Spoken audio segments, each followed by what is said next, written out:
Next हम 3.8 को start करते हैं। Find the change in momentum. हमने मोमेंटम में चेंज को फाइंड करना है।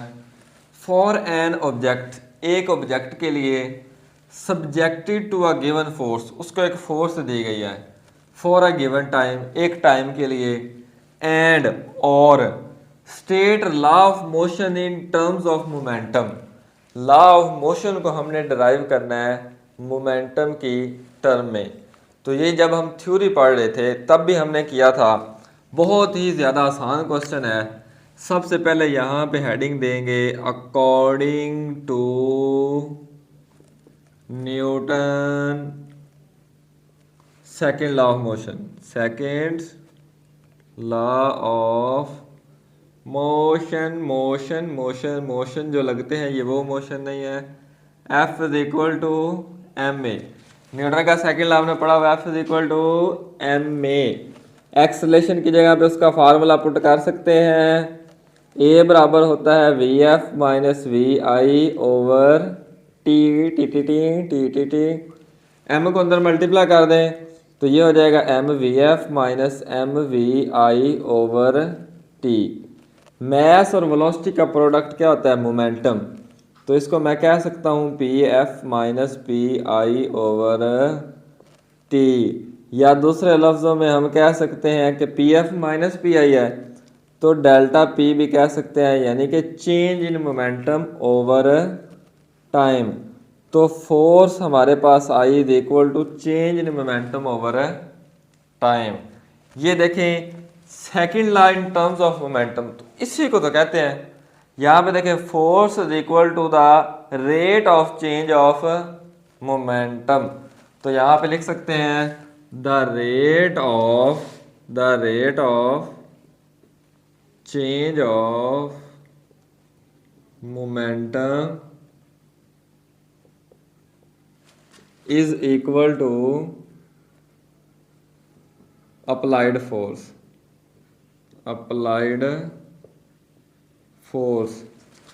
द रेट ऑफ, रेट का लफ्ज जहाँ पे है नीचे T, the rate of change of momentum is equal to applied force. F is equal to delta P over delta T. ये हो गया 3.8। Next 3.9, define impulse and show that how it is related to linear momentum। impulse की definition करनी है और impulse और linear momentum के दरमियान में रिलेशन को फाइंड करना है। तो अभी प्रीवियस क्वेश्चन में हमने देखा force is equal to rate of change of momentum, यानी कि F is equal to M V F minus M V I over T. ये फार्मूला अभी हमने पिछले क्वेश्चन में किया। तो देखें ये टी इधर डिवाइड और इधर आके क्या हो जाएगा? Multiply. F cross T is equal to M V F minus M V I. इसका मतलब क्या है? इसका मतलब है चेंज इन मोमेंटम, और इसी को तो इम्पल्स कहते हैं। ठीक है, इम्पल्स की डेफिनेशन क्या है? The product of force and time.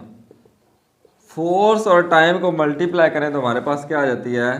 Impulse is called impulse. इसका formula F cross T. Impulse is equal to F cross T. देखें तो हम यहाँ पे कह सकते हैं impulse is equal to rate of is equal to change in momentum. Change in momentum. ये हो गया हमारे पास क्वेश्चन नंबर 9। ये इम्पल्स की डेफिनेशन, ये फार्मूला और ये इन दोनों के दरमियान में relation. Next question number 10, state the law of conservation of linear momentum. Law of conservation of linear momentum की डेफिनेशन लिखनी है। दूसरे नंबर पे pointing out the importance of isolated system. Isolated system की इम्पोर्टेंस लिखनी है। Explain why under certain conditions the law is useful even though the system is not completely isolated. इस लॉ को हम तब भी अप्लाई कर सकते हैं जब सिस्टम आइसोलेटेड ना हो। एक्सप्लेन, इस चीज़ को हमने एक्सप्लेन करना है। तो सबसे पहले हम डेफिनेशन की तरफ चलते हैं। ये जब हम थ्योरी पढ़ रहे थे तो हमने डेफिनेशन की थी, the total linear momentum of an isolated system remains constant, यानी कि बिफोर कोलिजन टोटल मोमेंटम और आफ्टर कोलिजन टोटल मोमेंटम दोनों इक्वल थे, इसलिए हमने क्या दिया था, total linear momentum of an isolated system remains constant. अब दूसरे नंबर पे इंपॉर्टेंस में क्या लिखना है हमने, this law is only applicable when the system is isolated. ये लॉ सिर्फ तब भी अप्लाई हो सकता है जब कोई सिस्टम आइसोलेटेड हो, किसी और सिस्टम में अप्लाई नहीं होता। तीसरे नंबर पे application for not completely isolated system, हम इस लॉ को तब भी अप्लाई कर देते हैं या कर सकते हैं जब सिस्टम आइसोलेटेड ना हो। क्यों? हम सिर्फ वो सर्टेन कंडीशंस में अप्लाई कर सकते हैं जब कोई एक्सटर्नल फोर्स एक्ट ना कर रही हो। जब कोई एक्सटर्नल फोर्स मसलन फ्रिक्शन वगैरह नेग्लिजिबल हो, तब भी हमारा ये लॉ सही रिजल्ट देता है। ठीक है, देखें, this law still applicable when the system is not isolated. ये लॉ तब भी अप्लाई हो सकता है जब सिस्टम आइसोलेटेड ना हो। If external forces friction must be negligible, external force negligible हो तो। ये हो गया क्वेश्चन नंबर 10। नेक्स्ट 3.11 देखते हैं, explain the difference between elastic and in elastic collisions. Elastic collision और इन इलास्टिक कोलिजन में फ़र्क करें। तो ये जब चैप्टर पढ़ रहे थे मैंने आपको एक एग्जांपल दी थी कि अगर हम एक बॉल को यहाँ से फेंके नीचे, टर्न टर्न टर्न नीचे जाएगी, नीचे टकराएगी, टकराने के बाद सेम हाइट पर वापस आ जाए। देखें, एक बॉल यहाँ से फेंकी नीचे, फर्श पर टकराई, टकराने के बाद वापस इधर ही आ जाए, तो इसको हम नाम देंगे इलास्टिक कोलिजन का। हालांकि हकीकत में ऐसा नहीं होता, वापस सेम हाइट पर नहीं आती, लेकिन अगर वापस सेम हाइट पे आ जाए तो उसको हम क्या नाम देंगे, इलास्टिक कोलिजन का। टकराने के पहले जो काइनेटिक एनर्जी थी, जो काइनेटिक एनर्जी पहले थी वही काइनेटिक एनर्जी अगर बाद में होगी तो उसको हम क्या नाम देंगे, इलास्टिक कोलिजन। डेफिनेशन करें, the kinetic energy is conserved, kinetic energy same रहती है। कंजर्व्ड का मतलब क्या होता है, कंजर्व्ड का मतलब सेम, यानी कि ये ऊपर से जब नीचे आ रही थी जो इसकी काइनेटिक एनर्जी थी, ज़मीन पर टकराई, टकराने के बाद वापस गई तो वही उसकी काइनेटिक एनर्जी थी। फर्ज करो पहले 5 थी तो बाद में भी 5 है, तो इसको हम नाम देते हैं इलास्टिक कोलिजन का। इन इलास्टिक कोलिजन क्या है, इसमें काइनेटिक एनर्जी सेम नहीं रहती, बस इधर नोट लगा दें, the kinetic energy is not conserved, kinetic energy not conserved. Next वो क्या कहता है, explain how would a bouncing ball behave in each case. और वही एग्जांपल वो पूछ रहा है कि अगर हम एक बॉल को फेंकें तो वो क्या होगा, अगर वो सेम हाइट पे आ जाए तो वो क्या होगी, इलास्टिक कोलिजन। तो यहाँ पे लिखें, ball, the ball will rebounds to same height, same height, ball वापस सेम हाइट पे आ जाएगी इलास्टिक कोलिजन के अंदर। इन इलास्टिक कोलिजन के अंदर क्या होगा, बस इधर नोट लगा दें, द बॉल विल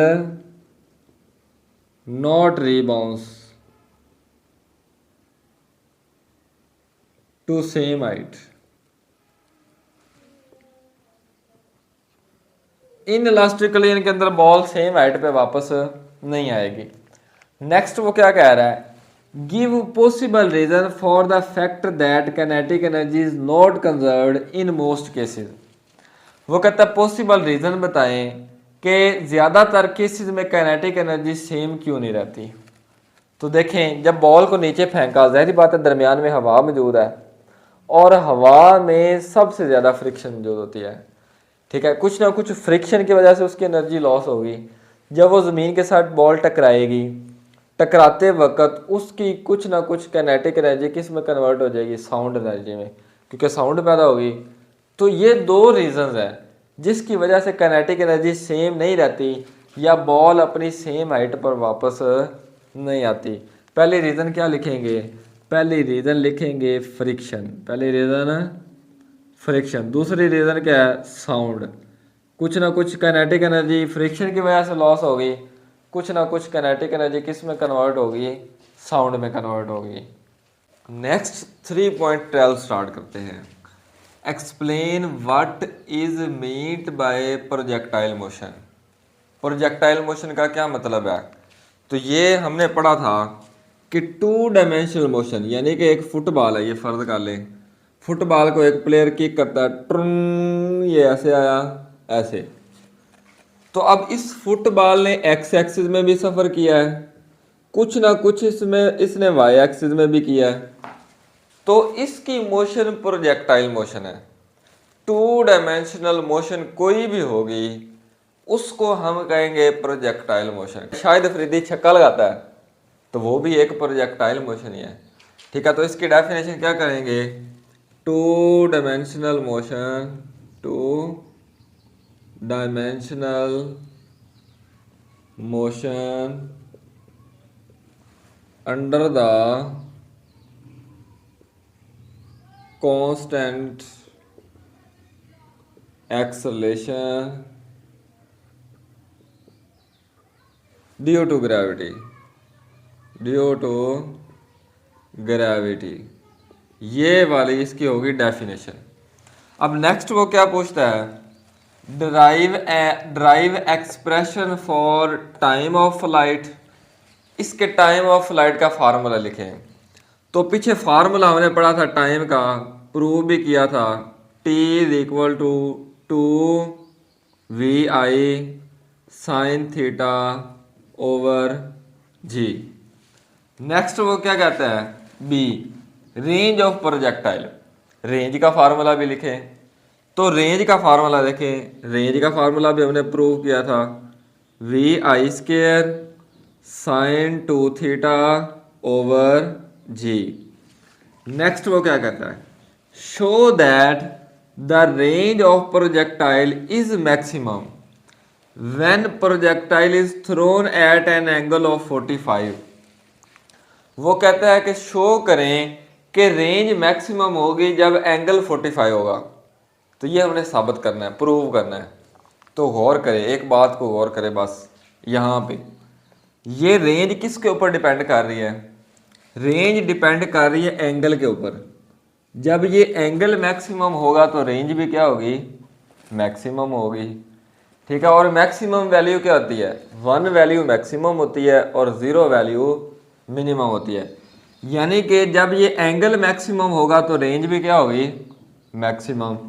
तो देखें हम क्या देते हैं, sine 2 theta is equal to 1 value maximum है, ठीक है। किसी भी एंगल की 1 वैल्यू मैक्सिमम होती है, और जब साइन मैक्सिमम होगा तो रेंज भी मैक्सिमम होगी। अब दूसरे नंबर पे देखें, इसको नाम देते हैं इक्वेशन नंबर 1 का। दूसरे नंबर पे देखें, दूसरा पॉइंट क्या है, दूसरा पॉइंट यह है कि अब साइन मैक्सिमम कब होता है, साइन मैक्सिमम होता है हमेशा 90 के ऊपर, साइन मैक्सिमम होता है 90 के ऊपर। तो इसको इक्वेशन नंबर 2 का नाम दे दें, क्योंकि राइट हैंड साइड इक्वल है इसलिए लेफ्ट हैंड साइड भी इक्वल रख सकते हैं, sine 2 theta is equal to sine 90। देखिए साइन से sine cancel, 2 theta is equal to 90, ये 2 इधर मल्टीप्लाई हो रहा है, उधर जाके डिवाइड 90 ओवर 2, 2 1 ज़ा 2, 2 4 ज़ा 8, 2 5 ज़ा 10, तो थीटा इज इक्वल टू 45 आ गया। तो प्रूव हो गया कि रेंज मैक्सिमम वो भी जब एंगल कितना होगा, 45 होगा। Next question number 13, at what point or points in its path does a projectile have its minimum speed, its maximum speed. एक प्रोजेक्टाइल करते हुए मोशन की कब स्पीड मिनिमम होगी और कब स्पीड मैक्सिमम होगी, ये हमने बताना है। तो देखिए जब हम बॉडी को यहाँ से फेंके तो जब ये हाईएस्ट पॉइंट पर पहुँचता है तो इसकी स्पीड क्या हो जाती है, ज़ीरो। इसकी स्पीड या वेलोसिटी ज़ीरो हो जाती है, इसलिए तो वो वापस आता है। तो मिनिमम स्पीड क्या कब होती है, eight highest point, eight highest point, जब सबसे ऊपर बॉडी पहुंच जाती है यहाँ पर इसकी स्पीड मिनिमम होती है।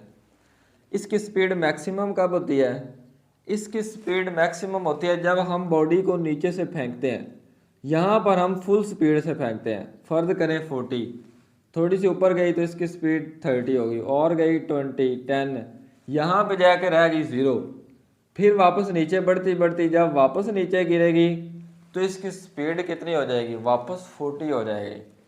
तो मैक्सिमम स्पीड कब होगी, eight the point of projection. Projection से मुराद कौन सा पॉइंट है, जिस पॉइंट से हम फेंकते हैं इस पॉइंट को पॉइंट ऑफ प्रोजेक्शन कहते हैं, इस पर इसकी स्पीड क्या होगी, मैक्सिमम। और दूसरे नंबर पे यहाँ पर at the point of landing, at the point of landing, note कर लें इसको।